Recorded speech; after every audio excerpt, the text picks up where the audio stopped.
Moment of truth. There was a young student archer who reached such proficiency in his art that he could shoot an arrow into a tree and then cleave that arrow into two with the next shot. And so the journey continued.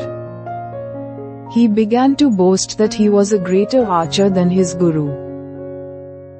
One day his guru, a venerable old man in his 70s, asked the youth to accompany him on a trip across the hills. The journey was uneventful until they came to a deep chasm. A single log spanned the chasm.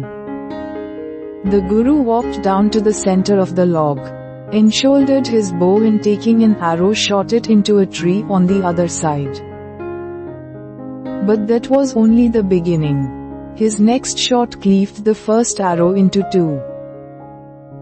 Now it's your turn, he said, walking back to where his student was standing.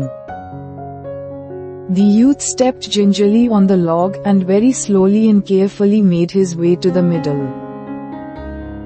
And the plot thickened, but his heart was in his mouth. He knew that if he lost his footing, he would plunge to his death.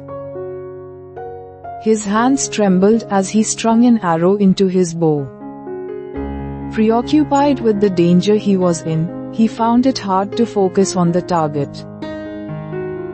Consequently, when he let go of the arrow, it missed the tree altogether. Whimpering, he turned around. "Help me," he shouted to his guru. And the plot thickened. "I'll fall."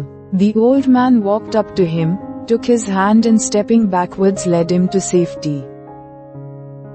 Neither of them said a word on the return journey, but the boy had much to think about. He had realized that to be a master of his art it was not enough to know how to control the bow.